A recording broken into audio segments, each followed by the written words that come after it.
जय हिंद फ्रेंड्स, हमारे YouTube channel MB study classes पे आप सभी का स्वागत है। इतिहास की श्रृंखला का हमारा क्लास जो चल रहा है वो बौद्ध धर्म पे चल रहा है।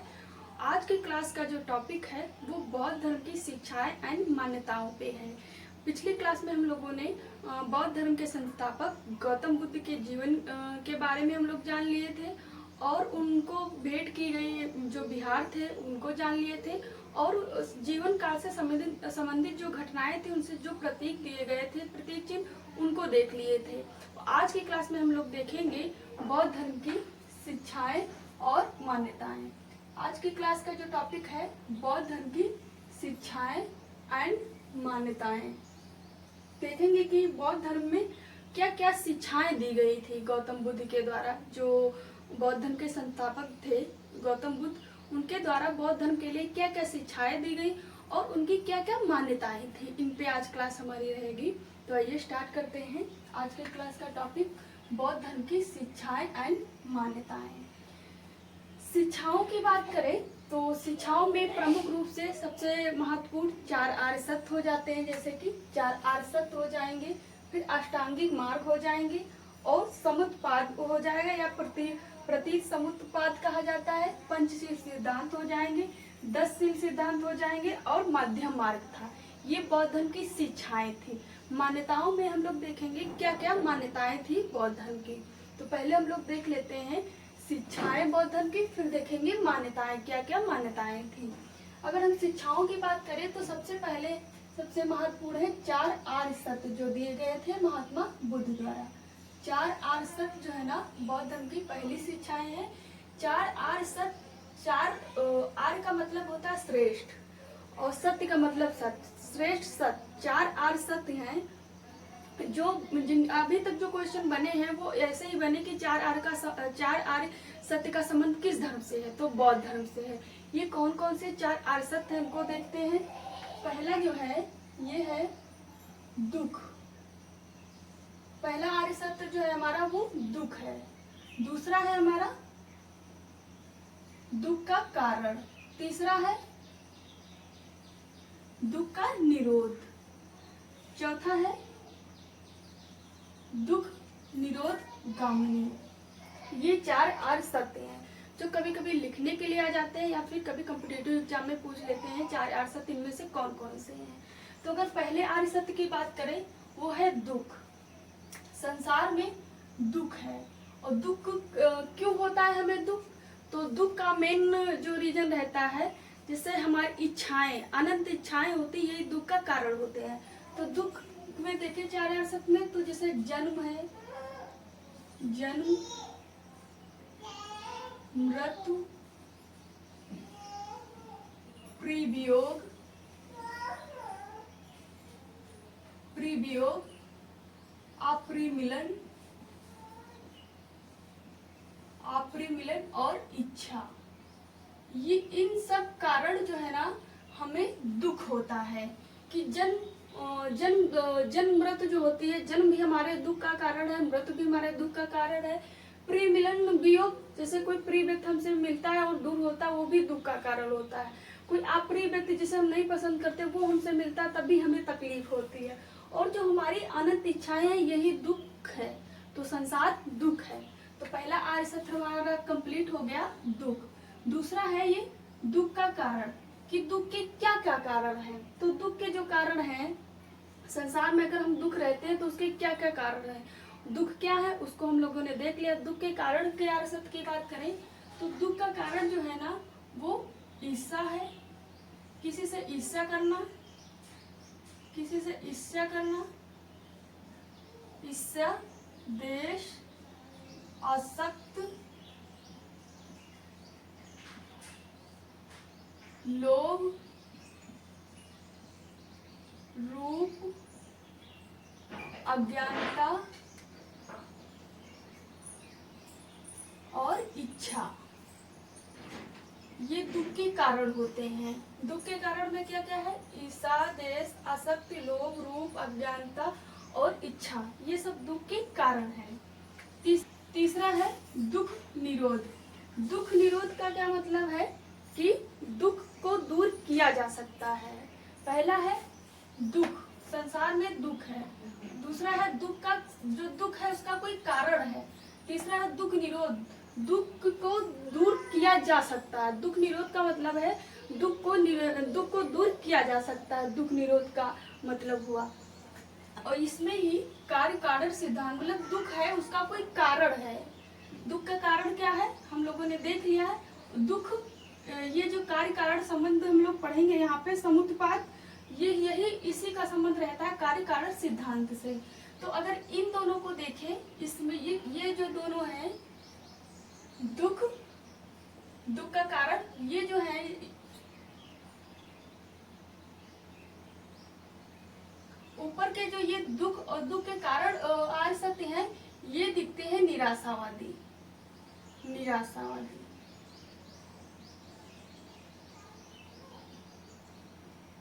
इसमें निराशावादी तत्व दिखाई देते हैं। दुख है, दुख का कारण है। फिर यहाँ तीसरे में कहा गया दुख निरोध, दुख को दूर किया जा सकता है। चौथा है दुख निरोध गामिनी। दुख निरोध गामिनी का मतलब दुख, यहाँ पे दुख दूर किया जा सकता है। यहाँ पे दुख निरोध गामिनी मतलब दुख का जो दुख है उसको दूर किया जाता है अष्टांगिक मार्ग का पालन करके। ये चार सत्य जो है ना वो आशावादी दृष्टि दिखते हैं कि यहाँ पे दुख है, दुख का कारण है, यहाँ पे दुख को दूर किया जा सकता है। कैसे किया जा सकता है? तो अष्टांगिक मार्ग का प्रयोग करके किया जा सकता है। तो ये जो दोनों है वो आशावादी तत्व दिखते हैं। ऊपर के दो आर्य सत्य निराशावादी को दिखाते हैं और नीचे के दो दुख निरोध और निरोध गामिनी ये आशावादी को दिखाते हैं। तो ये हो गए हमारा पहला बौद्ध धर्म की शिक्षाएं, चार आर्य सत्य जो सबसे प्रमुख थी बौद्ध धर्म की शिक्षाओं में। इसके बाद हम लोग पढ़ेंगे अष्टांगिक मार्ग। अष्टांगिक जो दुख दूर निरोध गामिनी है, दुख को जो दूर किया जा सकता है वो कैसे किया जा सकता है? तो किया जा सकता है कि अष्टांगिक मार्ग का प्रयोग करके। बुद्ध ने दुख को दूर करने के लिए अष्टांगिक मार्ग, 8 मार्ग ऐसे बताए जिनका पालन करके दुख को दूर किया जा सकता है। वो कौन से? ये पहली शिक्षा हो गई चार आर्य सत्य। दूसरी शिक्षा है हमारी ये अष्टांगिक मार्ग है। अष्टांगिक मार्ग का जो संबंध है ये दुख निरोध गामिनी से माना जाता है। अगर अष्टांगिक मार्ग की बात करें वो कौन कौन से मार्ग है जिनसे दुख को दूर किया जा सकता है? तो ये है पहला सम्यक दृष्टि। सम्यक दृष्टि का मतलब है कि किसी भी चीज को सम्यक का अर्थ क्या होता है? सम्यक का अर्थ है पूरी तरीके से, शुद्ध एवं पूरी तरीके से। सम्यक दृष्टि किसी चीज को देखने का हमारा जो नजरिया रहता है वो संतुलित होना चाहिए, अच्छा होना चाहिए। किसी भी चीज को देखिए उसके जो नजरिया और देखने का हो हमारा वो अच्छा और शुद्ध होना चाहिए। इस अष्टांगिक मार्ग का प्रयोग करके हमें दुख से दूर होने में सहायता मिलेगी। ये पहला हो गया अष्टांगिक मार्ग। दूसरे अष्टांगिक मार्ग की बात करें तो ये है सम्यक संकल्प। सम्यक संकल्प का मतलब है शुद्ध विचार, शुद्ध विचार, शुद्ध दृष्टि। सम्यक दृष्टि का मतलब है शुद्ध दृष्टि, शुद्ध दृष्टि। और सम्यक संकल्प का मतलब है शुद्ध विचार रखना चाहिए। किसी भी चीज को लेके अशुद्ध विचार नहीं रखने चाहिए, शुद्ध विचार रखने चाहिए। हमारे विचार सही रहेंगे तो हमारे जो मस्तिष्क में है वो अच्छी चीजें जाएंगे। विचार ही गलत नहीं आएंगे तो हम गलत कार्य नहीं करेंगे, गलत कार्य नहीं करेंगे तो हमें दुख भी नहीं होगा। ये दूसरा हो गया अष्टांगिक मार्ग। तीसरे अष्टांगिक मार्ग की बात करें तो यह है सम्यक वाक, सम्यक या फिर सम्यक वाणी। सम्यक वाणी का मतलब है कि हमें शुद्ध बोलना चाहिए, किसी को अशब्द नहीं बोलना चाहिए जिससे हमारे शब्दों से किसी को ठेस पहुंचे। सम्यक वाक का मतलब है शुद्ध बोलना, शुद्ध बोलना या शुद्ध वाणी, शुद्ध बोलना या शुद्ध वाणी,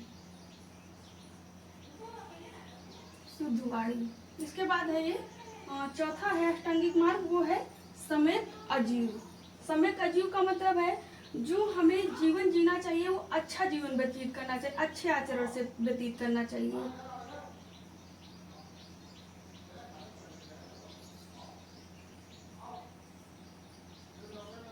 अच्छे आचरण से जीवन को व्यतीत करना चाहिए।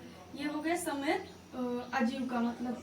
पांचवें अष्टांगिक मार्ग की बात करें तो पांचवा है सम्यक व्यायाम। सम्यक व्यायाम का मतलब है कि हमें कोई भी विचार लाना है तो उसके लिए सोच के, समझ के, बैठ के, व्यायाम के माध्यम से उसे शुद्ध कर लेना चाहिए। ऐसे विचार रखना चाहिए। वो कैसे लाना चाहिए? तो व्यायाम के माध्यम, योगासन के माध्यम से लाना चाहिए। तो ये हो गया, जैसे बैठकर, शांत रहकर, बैठकर शांत रहकर विवेक करना, विवेक करना, इसका मतलब हुआ सम्यक व्यायाम। छठा है अष्टांगिक मार्ग, ये है सम्यक क्रमांत। सम्यक क्रमांत का मतलब क्या है? जो हमें कार्य करने चाहिए, कर्म करने चाहिए, वो अच्छे कर्म करने चाहिए, अच्छे कर्म।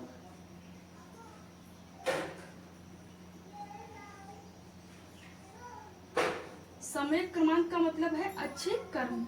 इसके बाद है सातवां अष्टांगिक मार्ग है ये सम्यक स्मृति। सम्यक स्मृति का मतलब हुआ कि हमें जो अपने मन मस्तिष्क में चीजें याद रखनी चाहिए, वो अच्छी चीजें का चित्रांकन हो, स्मृति में याद रखना चाहिए। बुरी चीजों को हमें नहीं याद रखना चाहिए। सम्यक स्मृति का हुआ मतलब अच्छी चीजें याद रखना या स्मृति रखना, अच्छी। ऐसा नहीं है कि किसी को लेके हम गलत अपने दिमाग में भावनाएं ला रहे हैं या सोच बना रहे हैं, ऐसा नहीं होना चाहिए। सातवें नंबर का जो अष्टांगिक मार्ग है वो सम्यक स्मृति है कि अच्छी स्मृति, अच्छी चित्रांकन अपने मन मस्तिष्क में किसी का बनाना चाहिए, किसी भी टॉपिक या बात को लेके, विचार को लेके।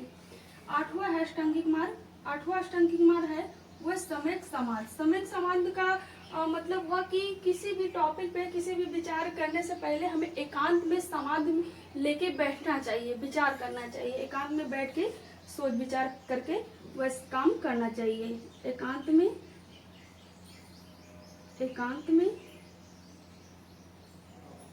बैठकर विचार करना चाहिए। ये हो गया सम्यक समाधि।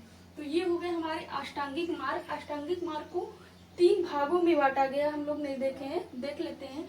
जो ये ऊपर के 3 हैं, ये जो है ना, ये सम्यक दृष्टि और सम्यक संकल्प और सम्यक वाक, ये जो है ना, ये प्रज्ञा कहलाते हैं,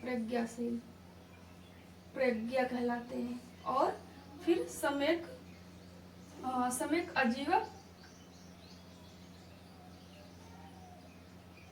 सम्यक वाक के बाद ये है सम्यक आजीव और सम्यक व्यायाम और सम्यक क्रमांत को जाना जाता है सील के माध्यम से, सील। और नीचे के जो 2 बचे, सम्यक स्मृति और सम्यक समाधि, इनको अष्टांगिक मार्ग में जो नीचे के शेष 2 बचते हैं, सम्यक स्मृति और सम्यक समाधि। सम्यक समाधि और सम्यक स्मृति को जाना बांटा गया है समाधि में।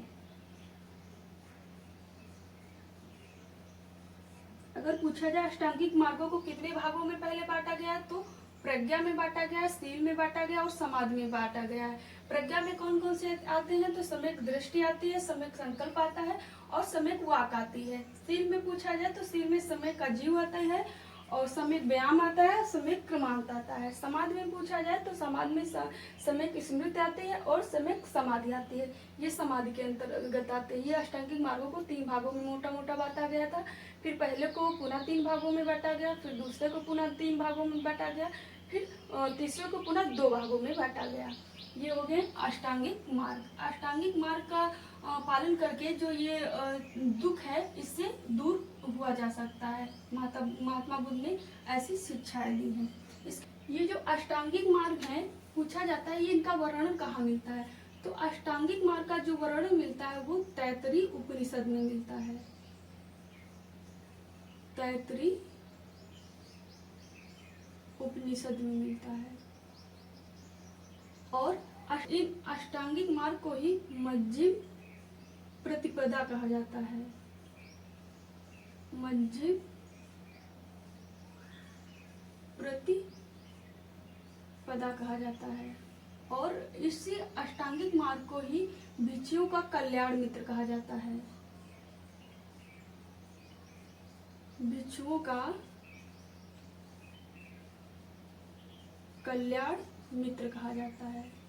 ये इम्पोर्टेंट हो जाएगा कि जो ये अष्टांगिक मार्ग हैं, इनको देखे थे 3 भागों में प्रज्ञाशील समाज में बांटा गया था। और अष्टांगिक मार्ग का जो वर्णन मिलता है वो तैत्तिरीय उपनिषद में मिलता है। और अष्टांगिक मार्ग को ही मज्जिम प्रतिपदा कहा जाता है और अष्टांगिक मार्ग को ही भिक्षुओं का कल्याण का मित्र कहा जाता है।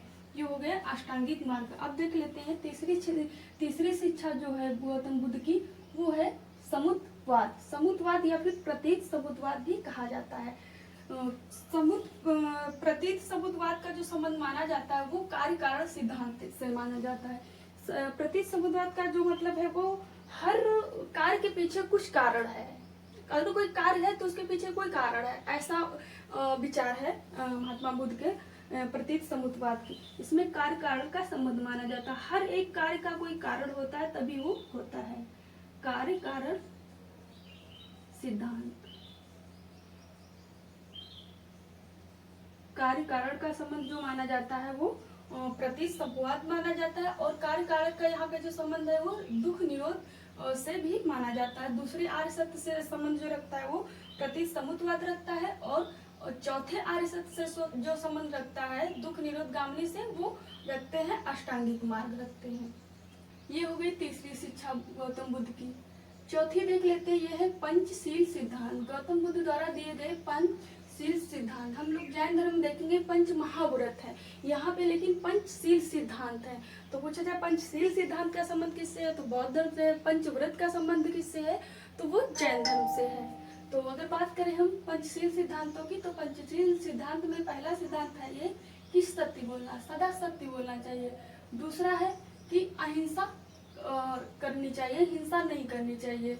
तीसरा है असत्य, चोरी नहीं करना चाहिए, चोरी नहीं करना चाहिए, असत्य। और चौथा है पंचशील सिद्धांत क्रम में अपरिग्रह। अपरिग्रह का मतलब है कि जरूरत से ज्यादा संपत्ति इकट्ठा नहीं करना चाहिए, जरूरत से ज्यादा संपत्ति इकट्ठा नहीं करना चाहिए।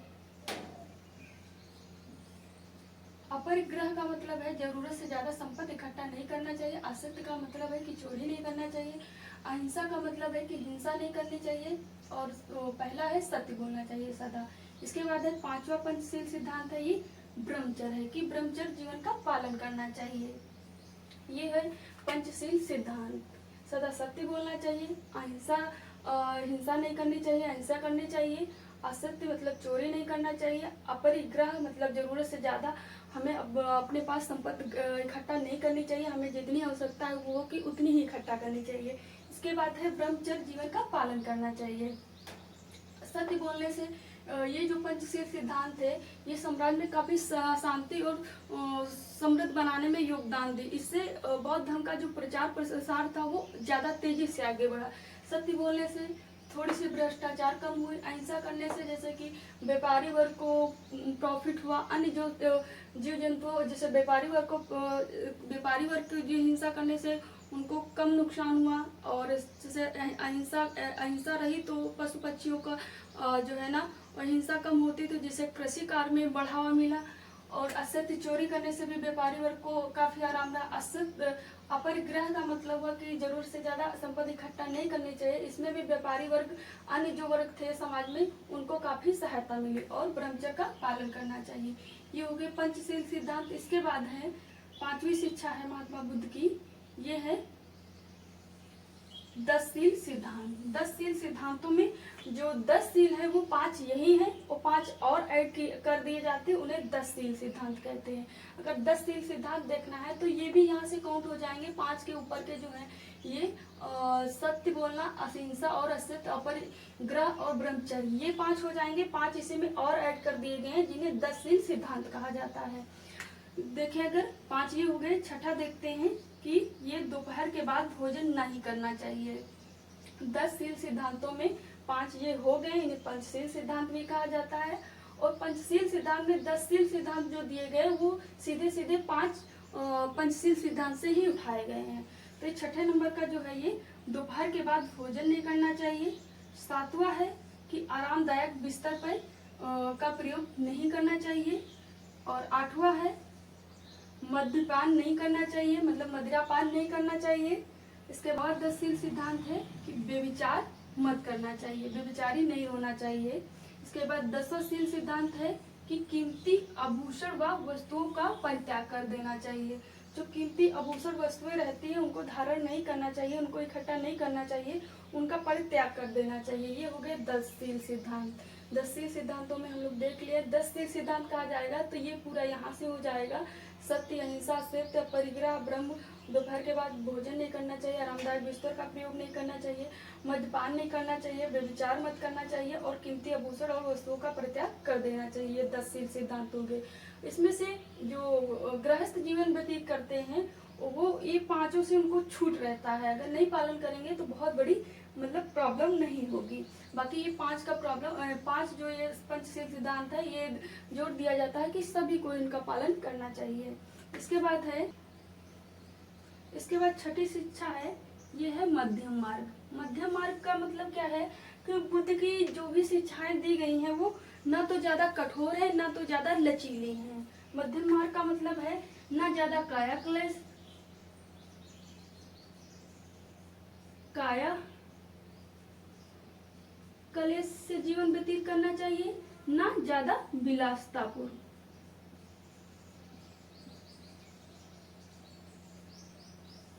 मध्यम मार्ग का मतलब क्या हुआ कि जीवन जो है ना वो बहुत कठोरता से भी नहीं जीना चाहिए और बहुत मतलब कि नॉर्मल तरीके से भी नहीं जीना चाहिए। मध्यम मार्ग में जीना चाहिए कि इतना कठोर ना हो जाए कि जीवन जीना बहुत कठिन हो जाए और इतना लोच भी ना आ जाए कि मतलब कि समाज में और धर्म में अधर्म वाली चीजें प्रचलित हो जाएं। तो मध्यम मार्ग का मतलब है कि ऐसा कहा गया है कि अगर जरूरत पड़ने पे भी अगर झूठ का सहारा लेके कुछ किया जा सकता, कुछ अच्छा हो सकता है तो आप झूठ बोल सकते हैं। जैसे अहिंसा की बात करें तो अहिंसा पे जैसे जितना जैन धर्म में जोर दिया गया उतना बौद्ध धर्म में अहिंसा पे जोर नहीं दिया गया है। तो इसीलिए बौद्ध धर्म की जो शिक्षाएं वो मध्यम मार्ग की हैं। पूछा जाए बौद्ध धर्म की शिक्षाएं किस मार्ग की है तो मध्यम मार्ग की है। न ज्यादा काया कलेश है, न ज्यादा जीवन को विलासतापूर्ण व्यतीत करना चाहिए। ये हो गई महात्मा बुद्ध की शिक्षाएं। अब बात कर लेते हैं कि मान्यताएं, कि क्या क्या मान्यताएं थी, बुद्ध क्या मानते थे।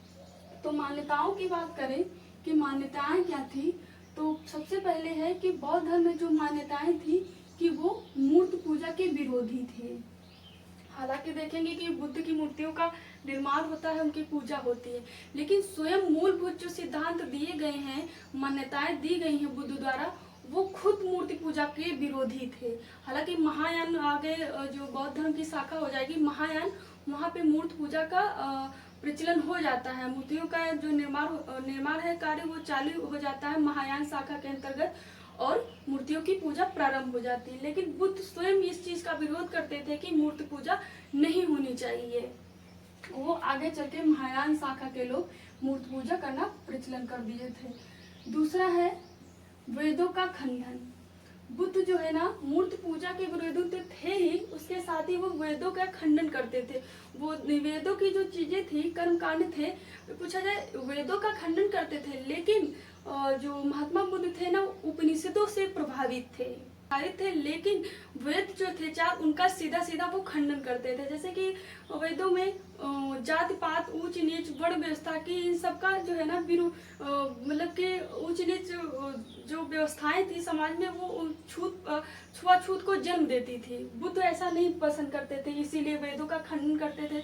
जैसे वहाँ पे कर्मकांड पूजा वैदिक धर्म में बहुत ज्यादा थी वेदों में कि ये नहीं किया जाएगा तो ऐसा हो जाएगा, वैसा किया जाए ये कंपलसरी हो जाएगा करना। वेदों का ऐसा नियम था, लेकिन बुद्ध इन्हीं चीजों का खंडन करते थे। ना तो जात पात होगी, ना वर्ण व्यवस्था होगी, ना ऊंच नीच का होगा। और जैसे कि वहाँ पे वेदों में देखे कि निम्न वर्ण के लोग का उपनयन नहीं होता था और वो शिक्षा नहीं ग्रहण कर सकते थे और वो उनका वर्ण जो था वो बटा हुआ था, ये कार्य ये कर सकते जैसे क्षेत्रीय कुल के लोग ही सेना में शामिल हो सकते हैं, शूद्र का जो काम है वो साफ सफाई का ये तो वही कर सकता है।